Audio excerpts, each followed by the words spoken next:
अस्सलाम वालेकुम दोस्तों, कड़ा हाल न खुश आयो। उम्मीद तो सब खुश होंदा। दोस्तों मुझे यूट्यूब चैनल के सब्सक्राइब कयो ऐं घंटी के बटन के दबायो। दोस्तों जी ताईं हर ईंदड़ नई वीडियो पहुंची सके। हलूं था वीडियो के तरफ तव्हांखे ॾेखारींदो हलां। दोस्तों कुछ गधे आहिनि जेके जंगल में घुमन था। कारे कलर जी भी गधे ऐं एक नंढो बच्चो भी हिननि सां गॾु आहे। ॿी भी कारे कलर जी ऐं हिकु सफ़ेद गधे जंगल में गाह वग़ैरह खाइनि था। हीउ नंढो बच्चो ऐं हीअ गॾिजी वरी हिन तरफ़ वञी रहिया आहिनि। इन्हनि जे पोयों हिकु खोतो भी अचे पियो।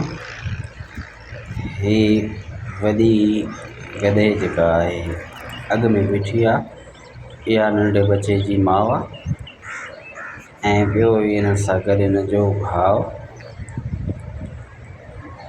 अॻिते वञे थी ऐं बच्चो बीठो आहे।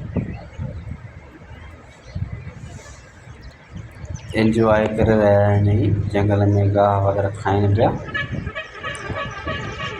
हीअ सफ़ेद गधे ऐं हीअ कारी गधे थोड़ी सी टंग सां मंडी हुई आहे। इहा भी अॻिते वञे थी।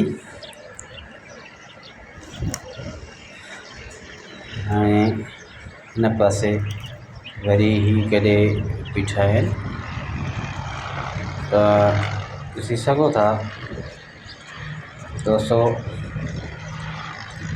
कारी गधे ॿ कारी गधेयूं,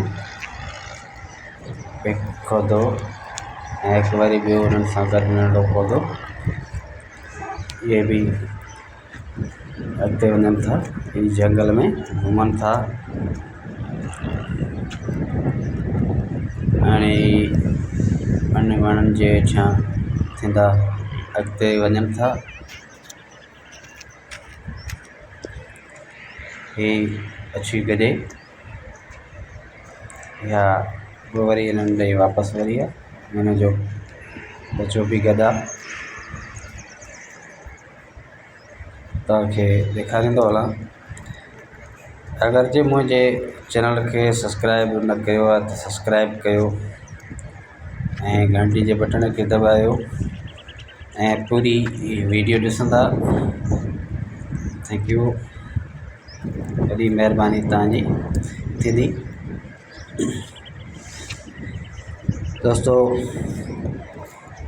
वरी कंहिं नई वीडियो सां गॾु हाज़िर थींदासीं ऐं अगली वीडियो ताईं अल्लाह हाफ़िज़।